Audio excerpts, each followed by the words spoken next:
Hello बच्चा लोग, तो क्या हाल चाल। सर जी हाल चाल तो बहुत अच्छे हैं, लेकिन क्या करे, गॉस के एप्लीकेशन इतना आगे बढ़ता जा रहा है और अपने विकार को इतना बढ़ाते जा रहा है, अपने प्रकार को इतना बढ़ाते जा रहा है कि बहुत ज्यादा सोचने पे मजबूर कर दे रहा है। नहीं, लेकिन क्या कर सकते हैं बच्चों, फिर भी आगे बातों को करेंगे, आगे बातों को सीखेंगे, आज भी सीखेंगे। आज भी एक नए टॉपिक से हम लोग रूबरू होंगे, जिसका नाम है electric field due to charged sphere. Spheres के द्वारा कैसे इलेक्ट्रिक फील्ड निकालेंगे। पहला स्फेयर होगा हमारा खाली हॉलो स्फेयर होगा, दूसरा होगा अपना सॉलिड स्फेयर। और सॉलिड स्फेयर जैसे ही हम लोग बात कर लेंगे, सीख लेंगे, उसके बाद बच्चों हम लोग नेगेटिव चार्ज कॉन्सेप्ट जानेंगे। ये बहुत ही ज्यादा इंपॉर्टेंट टॉपिक है, नेगेटिव चार्ज कॉन्सेप्ट। आईआईटी के नियमों को देखते हुए, आईआईटी को पालन करते हुए, हाँ, तो बातों को आगे स्टार्ट करते हैं। मैं शिवानंद त्रिपाठी, आपका प्यारा चैनल मेकर कॉन्सेप्ट क्लासेस। आओ बच्चों जानते हैं electric field due to uniformly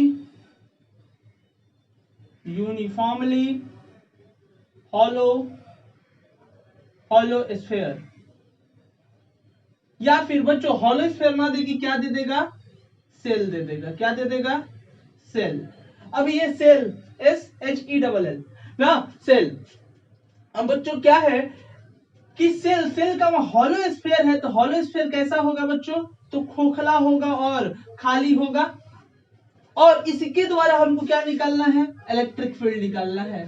तो इसके कहां चार्ज को छिड़क देंगे, डिस्ट्रीब्यूट कर देंगे, तो बोलेंगे सर इसके सरफेस पर क्या कर देंगे, चार्ज को छिड़क देंगे। छिड़क दिए, डिस्ट्रीब्यूट कर दिए, और जैसे ही हम लोग बच्चों इसके ऊपर चार्ज को डिस्ट्रीब्यूट किए ना, तो हमको बोलेगा कि हमको इलेक्ट्रिक फील्ड कहां निकाल के दिखाइए। सबसे पहला बोलेगा अंदर में निकाल के दिखाइए। तो हमने बताया है बच्चों कि जहां भी इलेक्ट्रिक फील्ड निकालना है, जहां भी इलेक्ट्रिक फील्ड निकालना है, वहीं पे गॉसियन सरफेस लेना होगा। ये सरफेस क्या है, तो गॉसियन है, गॉसियन सरफेस। कौन सा सरफेस है भैया, तो गॉसियन सरफेस है ना। अब गॉसियन सरफेस के द्वारा अब जरा ये सेल बताओ, ये स्फीयर बताओ कैसे बना होगा, ये हॉलो स्फीयर कैसे बना होगा। इनफाइनाइट रिंग्स को जब जोड़े होंगे, कैसे बना होगा बच्चों, तो इनफाइनाइट रिंग्स को जब एक साथ जोड़ दिए होंगे, तो हमको क्या बन गया होगा, एक स्फीयर बन गया होगा। खैर उससे हमको कोई मतलब नहीं है। अब हम लोग बात करते हैं इसके इलेक्ट्रिक फील्ड को कैसे निकाला जाए इसके अंदर में, और कितना होगा वो भी बातें को जानेंगे। तो अकॉर्डिंग टू ऑल देखते हैं, तो फ्लक्स इक्वल टू क्या होता है बच्चों, बताएंगे। डिफाई इक्वल टू होता है E.ds। अगर छोटा सा डिफाई लेते हैं तो छोटा सा ds, और टोटल निकालना हो तो दोनों साइड क्या कर देंगे, इंटीग्रेट कर देंगे। तो इलेक्ट्रिक फील्ड अपना यूनिफॉर्मली है, तो बाहर निकल आएगा डिफाई का इंटीग्रेशन अपना फाई, और स्फीयर इसका क्या होगा, इलेक्ट्रिक फील्ड मान लेते हैं इधर के तरफ, और ds बाहरी की तरफ होता है, ये तो सबको ही जानता है ना। तो डी इलेक्ट्रिक फील्ड और ds कितना हो जाएगा इसका, 4 पाई आर का स्क्वायर। अगर इसका रेडियस कितना होता, गॉसियन सरफेस का r होता। अब ये तो इक्वेशन नंबर 1 हो गया बच्चों। अब इक्वेशन नंबर 2 निकालने के लिए हमको किससे मिलना पड़ेगा, गॉस भैया से मिलना पड़ेगा। तो गॉस भैया से मिल गए अकॉर्डिंग टू गॉस।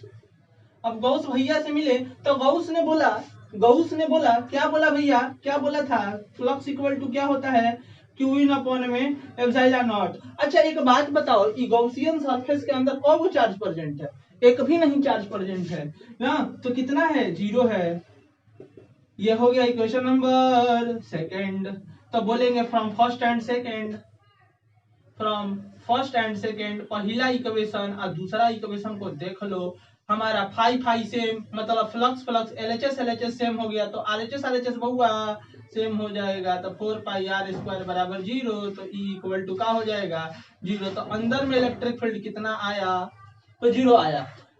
अब बच्चों बोलेगा कि हमारे सॉलिड स्फीयर के द्वारा, सिर्फ और सिर्फ यूनिफॉर्मली चार्ज स्फीयर के द्वारा, स्फीयर अभी क्या अभी अंदर में निकाले हैं, अभी तो अंदर में निकाले हैं, और इसी हॉलो स्फीयर के द्वारा इलेक्ट्रिक फील्ड अगर बाहर में मांग दिया, तो बच्चा लोग अगर इलेक्ट्रिक फील्ड इसी के द्वारा क्या मांग दिया, बाहर में मांग दिया तो फिर बाहर में गौसियन सरफेस लेंगे, सरफेस को कहाँ लेंगे, गौसियन का बाहर में लेंगे, और जैसे ही बाहर में लेंगे इलेक्ट्रिक फील्ड इधर के तरफ और डीएस वेक्टर इधर की तरफ ना।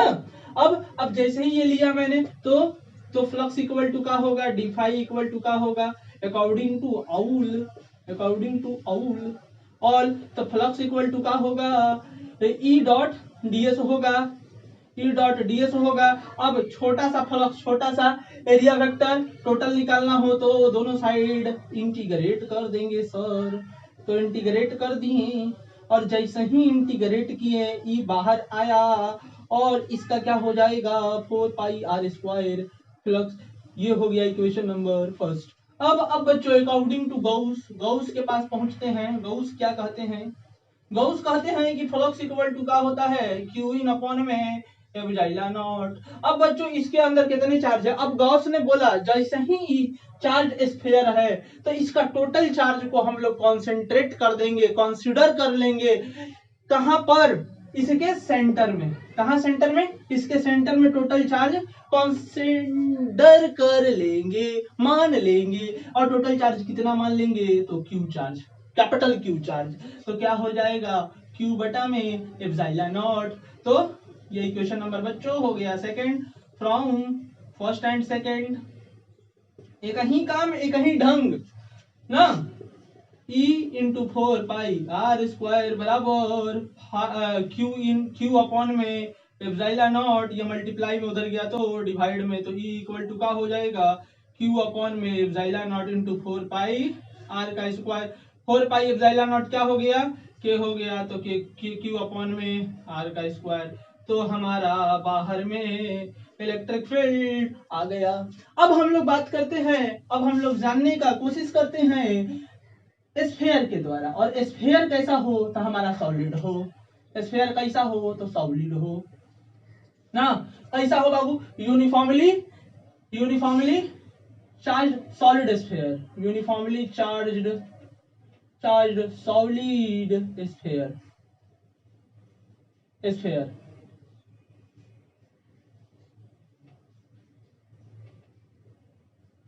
स्फीयर आ जाओ बच्चों। अब सॉलिड स्फीयर के द्वारा,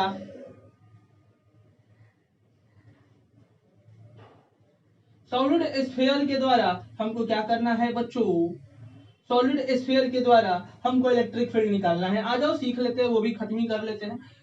तो अगर सॉलिड स्फीयर हुआ, अब बच्चों एक बात बता देते हैं, क्वेश्चन में सॉलिड स्फीयर ना लिख के सिर्फ और सिर्फ स्फीयर लिखा रहे ना, तो तुम लोग समझ लेना कि सिर्फ और सिर्फ क्या दिया हुआ है, सॉलिड स्फीयर दिया हुआ है। क्या दिया हुआ है, अरे बोल देंगे सर सॉलिड स्फीयर दिया और ये कुछ नहीं ना।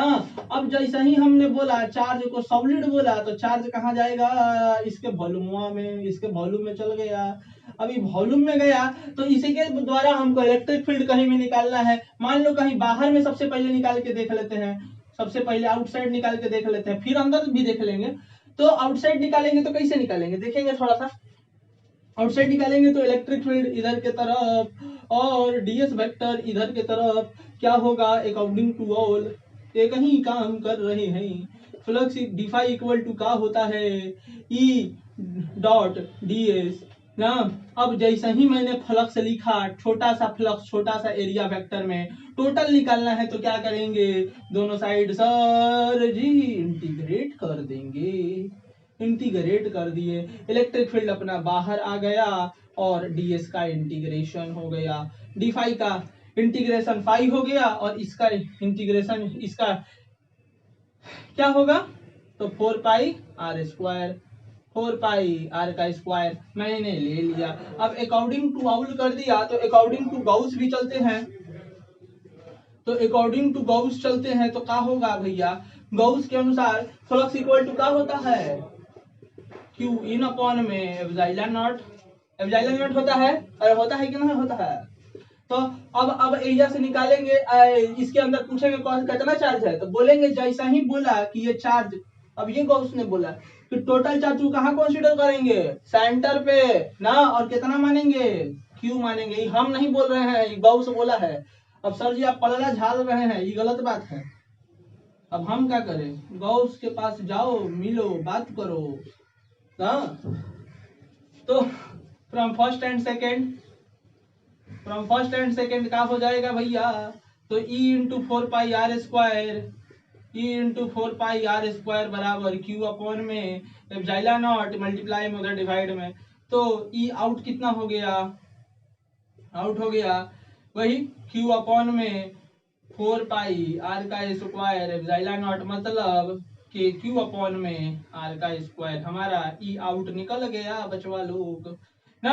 अब हम लोग बात करते हैं सॉलिड स्फीयर के द्वारा बाहर में निकाल लिए, अब क्या करते हैं बच्चों, अंदर में निकालते हैं। आ जाओ, क्या करते हैं, अंदर में निकालते हैं।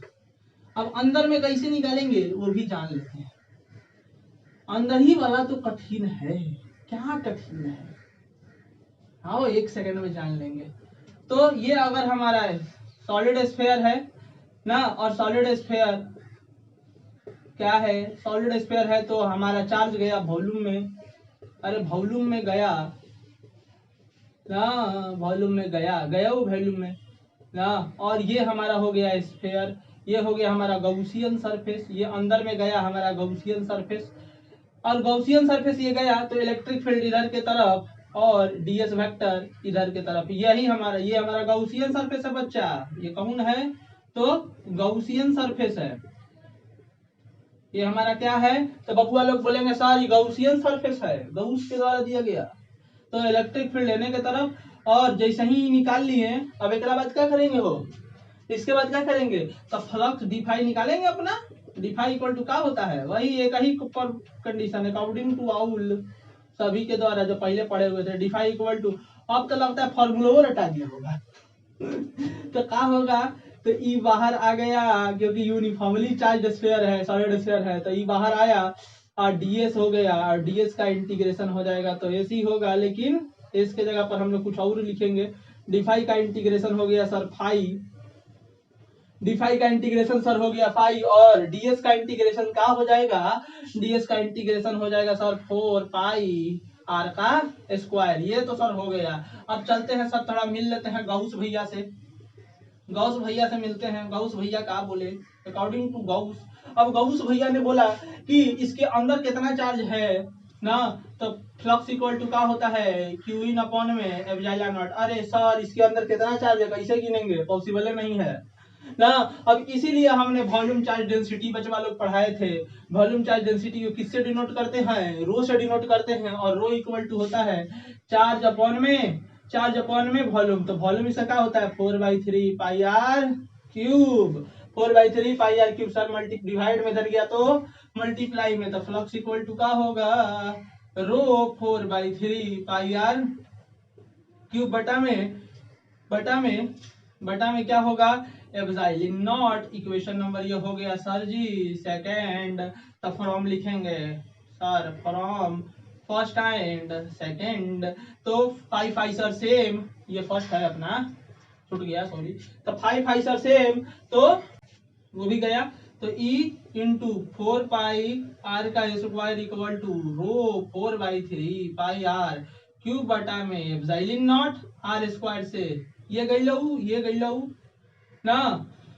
अब बचा क्या सर, तो E इक्वल टू बच गया सर अपना जो जो बचा लिखेंगे, 4 तो गया, 4 तो गियो, रो बचा फिर का बचा r बचा डिवाइडेड बाई 3 एप्सिलॉन नॉट, तो अंदर में हमारा इलेक्ट्रिक फील्ड निकल गया बच्चों। यही जो इलेक्ट्रिक फील्ड अंदर में निकला है, यही इलेक्ट्रिक फील्ड बहुत ही ज्यादा काम करने वाला है अभी हमारा नेगेटिव चार्ज कॉन्सेप्ट में। तो जानते हैं नेगेटिव चार्ज कॉन्सेप्ट को, आ जाओ। नेगेटिव चार्ज कॉन्सेप्ट क्या है, अब नेगेटिव है तो क्या हो गया, नेगेटिव है तो क्या हो गया, नेगेटिव चार्ज टॉपिक का नाम है नेगेटिव चार्ज कॉन्सेप्ट, बहुत ही ज्यादा आसान negative charge concept, negative charge concept. अरे सर जी आईआईटी में बड़ा फायदेमंद चीज है, बड़ा ये आईआईटी में इससे क्वेश्चन आता है ये कॉन्सेप्ट से, तो ये जानना बड़ा जरूरी है, इससे धड़ल्ले से क्वेश्चन अभी तक इतना पढ़ा है, पता नहीं आएगा कि नहीं आएगा, लेकिन एकरा से आईआईटी में आएगा जरूर। तो सर जी नेगेटिव चार्ज कॉन्सेप्ट का मतलब होता है क्या, हमारा चार्ज स्फीयर है लेकिन उस चार्ज स्फीयर में क्या है, एक कैविटी है, दांतों में सड़न, उसी को कैविटी कहते हैं सर जी। पहली बार सुने थे जब हमको डेंटिस्ट पेप्सोडेंट का प्रचार आया था टीवी पे। नहीं सर जी, पेप्सोडेंट का जब प्रचार आया था तो उस दौरान कैविटी के बारे में जाने थे। आज पहला बार जानते हैं कैविटी का मतलब सर होता है सड़न नहीं होता है। कैविटी का मतलब होता है खाली जगह। तो खाली जगह, वो कीड़ा जो है तुम्हारे दांत को खा खा के खाली कर देता है, मतलब कैविटी। ये क्या है तुम्हारा, कैविटी है। क्या है हो, तो कैविटी है। सर जी पेप्सोडेंट किया आया था प्रचार मस्त जोक हमारा, हंस रहे हल्का। तो सर ये नेगेटिव चार्ज कॉन्सेप्ट कैसे निकलेगा, तो नेगेटिव चार्ज कॉन्सेप्ट में बोला गया कि सर जी इस पूरे स्फीयर को आपको सॉलिड मानना है। क्या मानना है सर जी, इसका मान लेते हैं इसका रेडियस अपना r1 होता और इसका अपना r2 होता, मान लेते हैं। ऐसा मानने में क्या जाता है ना, मानने को तो मान लो मेरा नाम पंकज त्रिपाठी, अरे नहीं शिवानंद त्रिपाठी, सॉरी। अरे जी हाँ, तो अब देखो ये R2 और ये क्या है, R1 है। तो सर जी एक बात बताइए, कैसे कैसे क्या क्या इसमें है, क्या खासियत है नेगेटिव चार्ज कॉन्सेप्ट में। सर खासियत यह है कि इसका अगर हमको इस जो बचा हुआ जगह है, ये जो खाली जगह आपको दिख रहा है, उसके द्वारा हमको क्या करना है, उसके द्वारा सर जी हमको इलेक्ट्रिक फील्ड निकालना है। मतलब जितने चार्ज अभी आपको प्रेजेंट दिख रहे हैं उसी के द्वारा इलेक्ट्रिक फील्ड निकालना है। सर जी कैसे निकालेंगे, निकालने का सबसे अच्छा तरीका है कि सर ये पूरे चार्ज स्फीयर को आप ये जो चार्ज जो भी दिख रहा है खाली के साथ, इसको पूरे को हम लोग क्या मान लेंगे, चार्ज स्फीयर मान लेंगे। और जैसे ही सर जी चार्ज स्फीयर मानेंगे, जैसे ही सर जी चार्ज स्फीयर मानेंगे तो इसके द्वारा इलेक्ट्रिक फील्ड अब ये निकाले रो r1 बटा में 3 एप्सिलॉन नॉट। सर ये हो गया। सर इसके द्वारा ये जो खाली जगह है ना, ये जो खाली जगह, इसके द्वारा ये मान लेते हैं E1 इलेक्ट्रिक फील्ड होता है ये पूरे के द्वारा, और E2 इलेक्ट्रिक फील्ड हम मानते हैं इसके द्वारा। तो बोला कि सर इसका भी इलेक्ट्रिक फील्ड आप निकाल लीजिए। तो इसका इलेक्ट्रिक फील्ड क्या होगा, रो r2। इसको क्या मानेंगे, सॉलिड मान के काम करेंगे ना, सॉलिड चार्ज स्फीयर मानेंगे। क्या मानेंगे इसको, सर मान लेंगे बस सॉलिड चार्ज स्फीयर। और क्या करेंगे, हमको ई डैश इलेक्ट्रिक फील्ड निकालना है। मतलब ई डैश इलेक्ट्रिक फील्ड का मतलब ये पूरा चार्ज स्फीयर, ये पूरा सर चार्ज स्फीयर, जो भी बचा हुआ हमारा चार्ज स्फीयर है उसको ई डैश माने हैं, और हमको सर उसी के द्वारा इलेक्ट्रिक फील्ड निकालना है कहीं अंदर में। तो क्या करेंगे सर, E1 वेक्टर में से E2 वेक्टर को क्या कर देंगे, घटा देंगे। तो रो r1 बटा में 3 epsilon not minus rho r2 बटा में 3 एप्सिलॉन नॉट, इसमें से रो बटा 3 एप्सिलॉन नॉट कॉमन है, r1 माइनस r2। और यही r1 माइनस r2 को सर जी हम लोग शॉर्ट में लिख देते हैं C1 C2, मतलब सेंटर इसका C1 और इसका C2 वेक्टर। तो इलेक्ट्रिक फील्ड इक्वल टू का क्या हो जाएगा, रो बटा में 3 epsilon not C1 C2 vector. C1 C2 vector क्या है, इसका सेंटर और इसके सेंटर के बीच का दूरी ना। आज यही तक बातों को रखते हैं, तब तक के लिए बच्चों धन्यवाद।